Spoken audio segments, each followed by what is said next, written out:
आज आपण हॉटेलसारखे बटाटवडे बनवणार आहोत. तर चला सुरुवात करूया. इकडे मी बटाटे घेतलेले आहे. बटाटे आपण कुकरमध्ये शिजवून घेणार आहोत. आता कुकरमधून शिजल्यानंतर आपण एका प्लेटमध्ये काढून घेणार आहोत. आता बटाट्याची आपण साल काढून घेणार आहोत. तर व्हिडिओ शेवटपर्यंत नक्की बघा आणि नवीन असाल चॅनलला तर लाईक करा, शेअर करा आणि कमेंट करायला विसरू नका. आता आपण हे सर्व बटाटे छान शिजलेले आहे. आता आपण आपल्या एका प्लेटमध्ये काढून घेणार आहोत आणि त्याची साल काढून घ्यायची आहे आपल्याला. आता इकडे मी बटाट्याची साल काढून घेणार आहे. तर एकदम हॉटेलसारखे टेस्टी बटाटवडे आज आपण घरच्या घरी एकदम झटपट बनवणार आहोत. आता इकडे मी थोड्याशा लाल मिरच्या घेतलेल्या आहे, लसणाच्या पाकळ्या घेतलेल्या आहेत, मीठ घेतलेलं आहे 1 चमचा. आता हे आपण मिक्सरला फिरून घेणार आहोत. आता याची मी पावडर करून घेतली आहे थोडीशी जाडसर. आता इकडे मी बटाटे काटेरी चमच्याने मॅश करून घेणार आहे. आता आपले बटाटे मस्त शिजलेले आहे, तर मस्तपैकी त्याला मॅश करून घ्यायचे आहे. आता इकडे मी कढई गरम करायला ठेवलेली आहे. त्याच्यामध्ये तेल टाकायचं आहे. आता तेल गरम झाल्यानंतर आपण त्याच्यामध्ये थोडंसं जिरं टाकायचं आहे.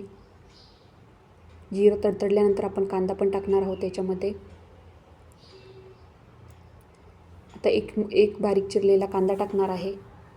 आता कांदा चांगला परतल्यानंतर आपण याच्यावर आपण जो मिक्सरला फिरून घेतलेला लाल मिरच्याचा बुक्का आहे तो टाकणार आहोत. आता इथे मी मिरच्याचा बुक्का टाकणार आहे आणि चांगले मिक्स करून घेणार आहे. आता आपण वाटायला घेतलं तेव्हा लाल मिरचीमध्ये आपण मीठ टाकलेलं होतं, त्यामुळे मीठ नाही टाकायचं आहे. आता इथे थोडंसं हळद टाकायची आहे आणि हे चांगलं मिक्स करून घ्यायचं आहे. त्यानंतर आपण जे बटाटे शिजवलेले मॅश करून घेतलेले ते आता ते ॲड करणार आहोत. आता आपण ही चांगली चटणी मिक्स करून घेणार आहोत. तर अशा पद्धतीने केलं का आपला टेस्टी वडापाव तयार होतो.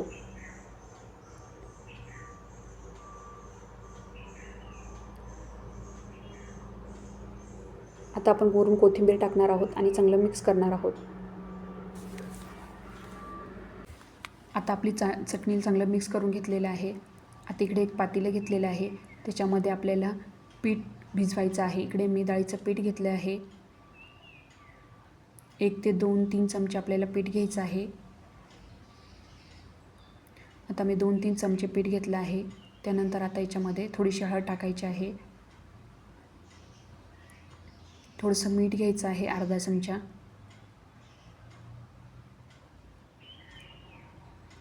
आणि पाणी टाकायचं आहे आणि छान आपण मस्तपैकी थोडं पाणी टाकून मिक्स करून घ्यायचं आहे. आता याच्यात पाणी टाकून आपण चांगलं मिक्स करून घेणार आहोत.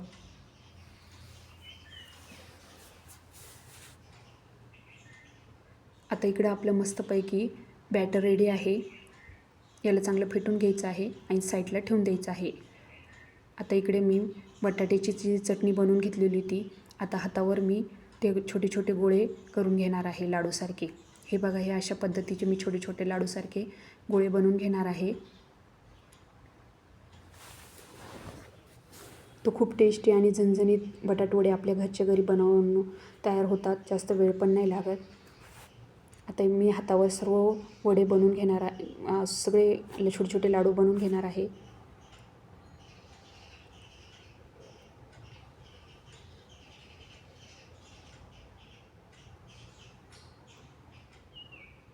आता मी थोडे थोडे हातावर घ्यायचं आहे आणि गोल गोल करून असे आपल्याला लाडू बनवून घ्यायचे आहे.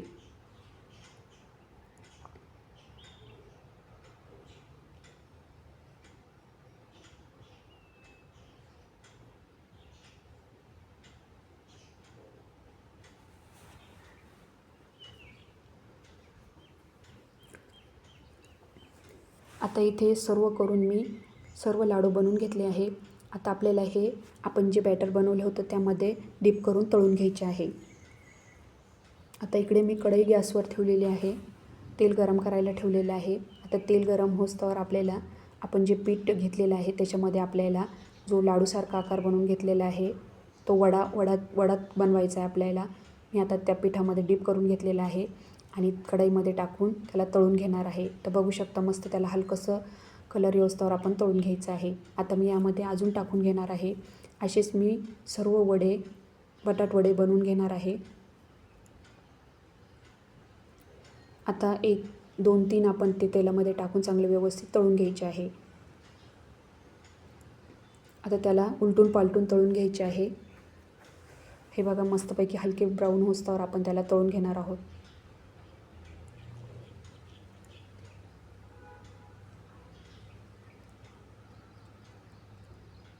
आता छान आपले मस्तपैकी तळले आहे. त्याला कलर मस्त आलेला आहे. आता एका डब्यामध्ये काढून घ्यायचे आहे. आता इथे मी पाव काढून घेत आहे एका प्लेटमध्ये. आता आपले वडे पण तळून झालेले आहे. आता याच्यामध्ये थोड्याशा मी मिरच्या पण तळून घेणार आहे.